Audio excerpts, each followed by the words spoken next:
নমস্কার বন্ধুরা, সবাই কেমন আছো? আশা করি সবাই খুব ভালো আছো। সুস্মিতা ডট এস ফ্যামিলিতে তোমাদেরকে সবাইকে স্বাগত। তো আজকে রান্না দিয়ে তোমাদের সঙ্গে ব্লগটা শুরু করলাম। সারাদিন আজকে কি করি না করি সব কিছু তোমাদের সঙ্গে শেয়ার করব। শরীরটা খুব একটা ভালো নেই, তোমাদেরকে তো কালকেও বলেছি। তো সেই জন্য আজকে একটু ব্লগটা অন্যরকমভাবে শুরু করলাম। সকাল থেকে ব্লগ করিনি, কেননা সকালবেলা টিফিন খাওয়া হয়ে গেছে। খাওয়া দাওয়া করে আজকে রান্নাবান্না সেরকম কিছু নেই। আজকে শুধু চিকেন হবে, আর হবে হচ্ছে মাছের তেল চচ্চড়ি, যেটা অলরেডি আমি বসিয়ে দিয়েছি রান্নাবান্না। তো এখন বাজে হচ্ছে 12:30। আজকে 12:30টার সময় রান্না বসিয়েছি। আজকে করবো চিকেন, আর হবে মাছের তেল চচ্চড়ি। ওই দেখো মাছের তেলটা বসিয়ে দিয়েছি, যেটা হচ্ছে আলু পেঁয়াজ লঙ্কা দিয়ে, একদম টমেটো দিয়ে, যেটা একটা ভাজা ভাজা টাইপের হবে। আর হবে চিকেন, এখানে চিকেন ধুয়ে নিয়েছি। তো চলো ব্লগটা দেখতে থাকো। আজকে সারাদিন জানি না খুবই মানে ব্যস্ততার মধ্যে কাটবে, কিন্তু তাও আজকে শনিবার তোমরা জানো। আর তার মধ্যে আজকে মেয়ের আছে মিটিং, একটা ক্লাসে মিটিং আছে। বোসপুকুরে ক্লাসে হচ্ছে রিহার্সালের চলছে এখন ওদের প্রোগ্রামের জন্য। তো চলো, ব্যস্ততার মধ্যেও তোমাদের সঙ্গে তো ব্লগ শুরু করতে হবেই, আর শেয়ার করতেও হবে। তো চলো, জানি না আজকে কি উল্টো পাল্টা বলে দিচ্ছি আমি। প্রচণ্ডভাবে ঠান্ডা লেগেছে, মানে ওয়েদারটা এতটাই মানে অন্য রকমভাবে চলছে এখন কদিন, বলার মতনই না। তো চলো, এখানে আমার আলু ভাজা কমপ্লিট হয়ে গেছে, আর এবার চিকেনটা বসিয়ে দেব, দিয়ে তারপরে দেন সব কাজ করব। মা চলে গেছে স্নানে, ভাতটা বসিয়ে দেবো, হয়ে গেলে ওদিকে চিকেনটা। তো মশলাটা করব, তার আগে আমি পেঁয়াজটা ভেজে নিই। আজকে একদম অল্প করে মশলা দেব, বেশি মশলা দিয়ে আজকে করব না, কেননা একটু হালকা পাতলা আজকে চিকেনটা করার ইচ্ছা। সবসময়ই খুব ক্যারি হয় না, কিন্তু আজকে দেখতেই পাচ্ছি পরিমাণে পেঁয়াজটাও কম।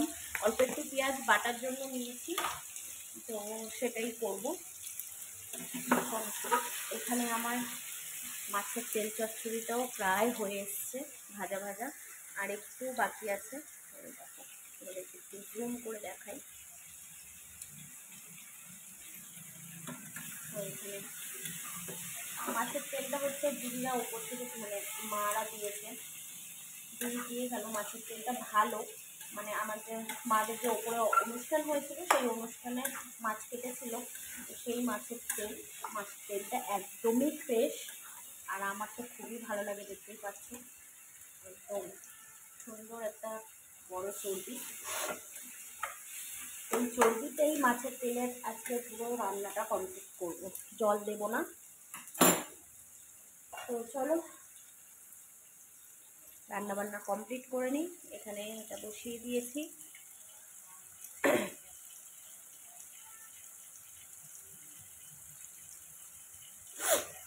চলো এবার মশলাটা করব। এখানে মশলার জন্য দেখো সব কিছু নিয়ে নিয়েছি। পেঁয়াজ আছে, তো একদম নিচে লঙ্কা রসুন আদা রসুন সব কিছু দিয়ে দিয়েছি, দিয়ে এবার পেস্টটা বানিয়ে নেব।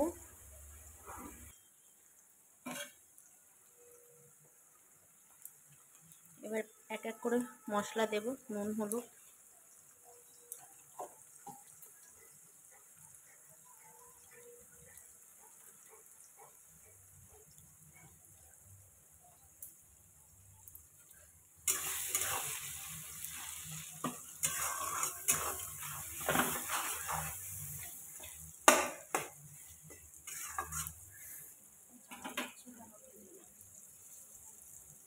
তো এই যে মশলাটা বানিয়েছিলাম, পেস্টটা বানিয়েছিলাম, এবার দিয়ে দেব। সবটা দেব না, অল্পই দেব, কারণ অনেকটা হয়ে গেছে মশলাটা।